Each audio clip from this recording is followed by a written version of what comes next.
You ain't gonna believe this. So we put everybody through a body scanner to make sure that they're not trying to bring guns and knives and drugs into the jail. Well, you might have thought Walter was bringing drugs into the jail.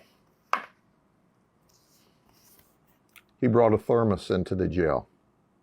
That's right. He put it up the exit ramp. You know what I mean? A thermos about this size.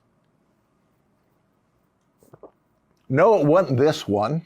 This guy here, you know, obviously he must have hit one too many people as a linebacker because his brain cells are scrambled. But here's one thing I know for sure. The boyfriend can date all the girls he wants to right now because she's locked up in jail and can't get to a car to run over anybody. Now this is Epcar's picture of Jennifer, and this is what you look like after you've been investigated by the sheriff's office for a couple of years. She needs to sit in jail.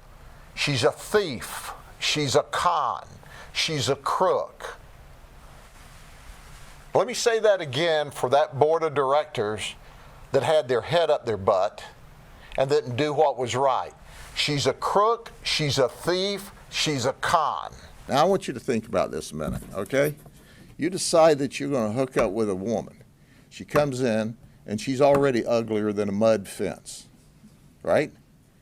And then, as you start to engage, you find out, hey, this dudette is a dude, and look what he really looks like. Yeah, he looks like he should have been in a Scarface movie someplace. I don't know. So this is the before and after, you know? When you find him in the bar at night, you know, you try to drink him pretty, and you wake up the next morning and you see this. Yeah, that's what we call Rolex ugly. Rolex ugly is you wake up the next morning and they're laying on your arm and your Rolex is there and you just chew your arm off and leave the Rolex. You just got to get out of there. Hey, I'm Anthony from Chicago. Things are not going to end well if the lawsuit doesn't stop. You know, it needs to drop the lawsuit or it won't end well. So at that time, John and RJ, who by the way recorded the conversation, said, "Are you threatening us? Are you threatening us?" Hey, I've run the streets of Chicago. I can just tell you, this may not end well. So that was the end of the phone call. You know, there's things you just can't make up. And you think after a while people will figure it out. Not only are there cell phones every place and cameras every place, this guy used his own cell phone to send himself to the county jail. He picks up 9 baseball caps, 9 hats. And he starts to leave and they go, whoa, time out. You need to pay for those hats. He says, I'm not going to pay for them. And he strolls out of the store with his 9 hats, $153 worth.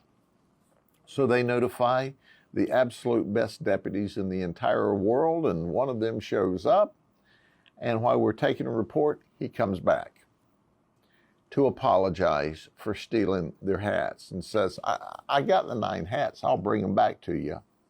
Well, that's good. We recovered the 9 hats, but too late, got to go to jail. 9 hats? What are you going to do with 9 hats?